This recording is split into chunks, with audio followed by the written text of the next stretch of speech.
O cantor Gustavo Lima, Tchê, teve a sua prisão decretada hoje pela Justiça de Pernambuco. Ele é investigado na Operação Integration, que apura um esquema de lavagem de dinheiro. A informação vem do jornal Folha de São Paulo, que teve acesso à decisão da juíza Andréa Calado da Cruz, do Tribunal de Justiça Pernambucano. Kertman, você estava comentando lá em cima sobre essa decisão, comente aqui com a gente.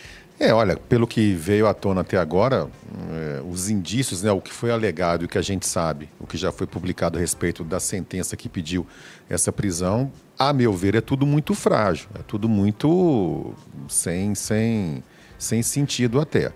A alegação preliminar da juíza responsável é que o motivo principal seria uma carona que o Gustavo Lima deu para duas pessoas investigadas no âmbito dessa operação toda aí. À época, essa carona que ele deu no avião dele para o exterior, essas pessoas não tinham mandado de prisão, ou seja, ele podia dar carona que ele não estaria infringindo nada, ele não estaria atrapalhando a justiça. Só que essas pessoas não voltaram para o Brasil. E aí a juíza, o que parece, está interpretando isso como uma ajuda que ele deu para essas pessoas escaparem da justiça. É o que veio publicado até agora, mas, Paulo, como eu disse lá em cima, eu acho que não é possível, eu não creio que essa juíza não esteja muito bem fundamentada, muito bem amparada em provas materiais, em provas testemunhais e tudo mais, para poder pedir a prisão de uma pessoa tão notória como ele, né? Eu acho que deve ter outros indícios aí que a gente ainda não sabe, indícios até muito mais graves do que esse, porque senão seria uma baita de uma irresponsabilidade. Ô Luiz, a manilha dessa magistrada é grande? Você acha que ela tem de 7 ouro para cima? Ou ela está com o zap na mão e a gente não sabe? O Paulo, é difícil dizer realmente, porque os detalhes da operação não foram divulgados. Eu estou vendo muita notícia em rede social associando a prisão à questão da lavagem de dinheiro. A lavagem de dinheiro está sob investigação, gente. Sim. A prisão tem a ver com essa carona que o Kertzmann muito bem falou aqui, suposta carona, em que o cantor teria tirado do Brasil pessoas investigadas nessa operação sem autorização da justiça. Agora, a pessoa precisa de autorização da justiça para dar carona para alguém? É assim que funciona? Está longe da minha ideia e da minha intenção passar pano para qualquer pessoa que seja. Eu sempre defendi, sempre defendo que quem tem que ser investigado tem que ser investigado e que a investigação vá até o final. Então, se há elementos que levem à prisão do artista e esses elementos judicialmente são aceitáveis, né? A gente pode dizer que são justificáveis, que ele seja preso. Agora, se for um abuso de autoridade visando notoriedade, visando fama, visando ganhar uns minutos de fama aí, acho que a coisa, né, fica um pouquinho mais séria. Temos como saber disso, eu acho. Eu acho que a gente vai saber, Luiz, a partir do momento, porque esse inquérito, esse processo corre em segredo de justiça. Em algum momento, essa magistrada, eu imagino que ela vai ter que publicar na íntegra o que fundamentou o pedido de prisão. Mandar prender um cantor sertanejo famoso dá fama também, né? Os 15 minutos, são os 15 minutos de glória tão proclamados por Andy Warhol. Mas é só isso? Busca... Ou ela tem elementos que justificam? A gente tem que ver agora daqui para frente, se ela terá elementos ou não para justificar. Tem que entregar agora para a Rede Mais, afiliada à Record, no interior, que a partir de agora fica com o Jornal da Record, porque durante esse período que a gente tem de campanha eleitoral, o Jornal da Record é antecipado. E aí nós temos que antecipar então a entrega, agradecendo a você do sul de Minas, da Zona da Mata, do Norte Mineiro que nos acompanhou até agora. Amanhã, 7 da noite, de volta com 98 Talks. A gente para aqui para vocês, mas continua na Rede 98. Bom, e aí esse caso do Gustavo Lima vai ficar mesmo para o tempo que passar. Tem uma aspas aqui que está na nossa pauta, que é o que me leva a essa reflexão. Abre aspas para a juíza, na decisão, na parte que foi divulgada a decisão dela. A conexão de sua empresa com a rede de lavagem de dinheiro sugere um comprometimento que não pode ser ignorado. Poxa, sugere? Ou ela sabe, ela não sabe, ou tem ou não tem elemento. Se sugerir a ligação não é suficiente para pedir a prisão de uma pessoa? Eu fico um pouco assustado. Eu fico um pouco assustado, e já falei isso algumas vezes aqui, já me custou aí alguns e-mails que recebi, algumas advertências que me foram passadas, mas eu tenho uma crítica muito grande pelo comportamento de magistrados e magistradas nesse país. Uma soberba um empoderamento, eu odeio essa palavra, mas estou usando, um poder atribuído que é muito maior do que o poder que lhes é atribuído por lei. E isso é uma coisa, uma preocupação que eu já tenho, é muito, aliás. Que já é muito, que aliás já é muito grande. Mas nós vemos aí magistrados de primeira, segunda instância, quando vamos para as cortes superiores também, e isso há uma preocupação muito grande, porque a população fica à mercê de arrogância, de pretensão, de serem maiores do que realmente são. Eu sei que isso é doloroso, isso incomoda a magistratura no Brasil, incomoda, a Magis fica muito incomodada quando qualquer jornalista no país levanta essas questões, mas eu tenho visto juristas falando sobre isso.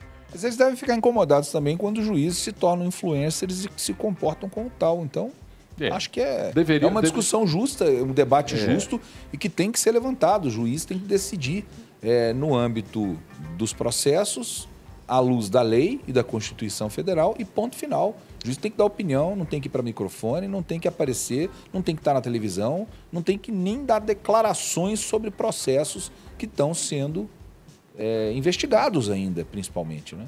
Até porque a crítica, o que legitima a crítica, é que eu tenho certeza que a maioria absoluta dos magistrados do país são bons profissionais, não correspondem à crítica que a gente está fazendo agora. Eu acho que a partir do momento em que a gente critica quem tem que ser criticado, é que você separa o joio do trigo. O problema é como é recebido, né? Se fosse um bom juiz, um bom desembargador, um bom ministro, e eu visse uma crítica, eu não vestiria carapuça, né? Agora, se tem alguns que vestem, aí é muito pessoal. O Luiz recorreu a aspas e eu estou aqui a uma outra informação que eu esqueci de acrescentar. A Operação Integration é aquela mesma que prendeu a Deolane Bezerra, aquela influencer, advogada influencer. É a mesma.